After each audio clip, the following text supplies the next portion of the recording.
Mes beaux-parents ne m'ont jamais accepté, malgré leur richesse et leur arrogance. Lors de ma propre fête prénatale, ils ont commencé à me faire pression pour que je donne à mon enfant le nom de mon beau-père décédé, qui m'avait toujours détesté. Mon mari a alors craqué et a révélé la vérité à tout le monde. Pour vous donner un peu de contexte, mon mari et moi sommes ensemble depuis 5 ans, mariés depuis 3. Si ma famille m'a toujours soutenue, la sienne était froide et critique. Mes parents appartiennent à la classe moyenne aisée. Mon père travaille dans le marketing, ma mère est enseignante et je suis enfant unique. J'ai donc grandi dans un environnement plutôt stable. Sa famille, en revanche, est riche. Mes 2 parents sont médecins et, pour des raisons qui m'ont toujours échappé, ils ont supposé que je n'en voulais qu'à leur argent. Dès le début, mon mari et moi avons géré nos finances séparément pour prouver mon indépendance, et même après notre mariage, l'argent n'a jamais eu d'importance entre nous. Notre amour résidait dans ce que nous sommes, et non dans nos comptes en banque. Avec le temps, mon mari a essayé de se réconcilier avec son père, et je l'ai accompagné une fois, mais il m'a fait comprendre sans détour que je n'étais pas la bienvenue. Après cela, j'ai pris mes distances, le laissant entretenir sa relation. Mais lorsque son père est décédé paisiblement, je n'ai ressenti aucune peine, non par méchanceté, simplement parce que notre relation se limitait à son mépris. Ma belle-mère et ma belle-sœur ont remarqué mon indifférence et ont insisté pour que je paraisse plus affectée, ce que j'ai essayé de faire, mais je n'arrivais pas à feindre des sentiments que je n'avais jamais éprouvés. Après cela, elles ont repris leurs vieilles habitudes désagréables, venant me voir tous les week-ends et m'obligeant à les supporter tandis que mon mari tentait de maintenir la paix.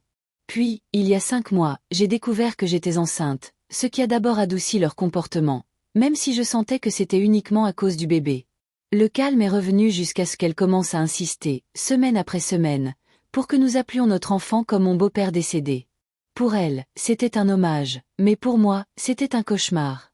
Nous avons esquivé la question pendant des semaines, et mon mari m'a assuré que je n'étais pas obligée d'accepter.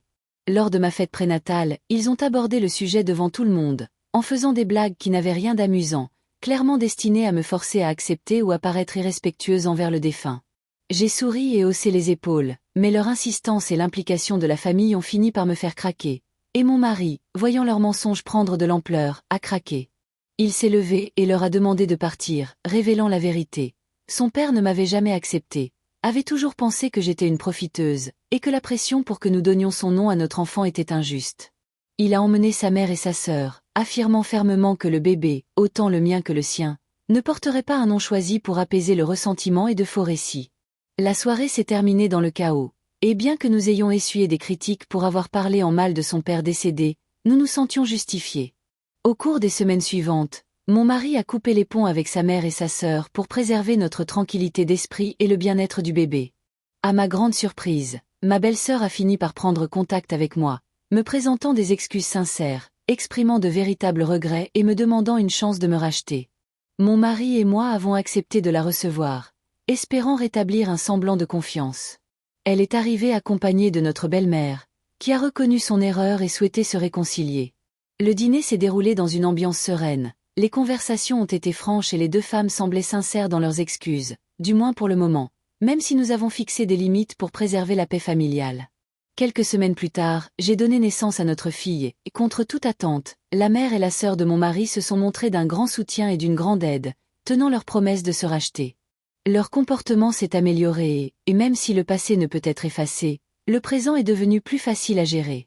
Je suis reconnaissante de ce changement, du soutien indéfectible de mon mari et de ses rares moments d'harmonie avec sa famille, espérant que ce respect et cette attention retrouvée perdureront pour le bien de notre enfant et notre propre tranquillité.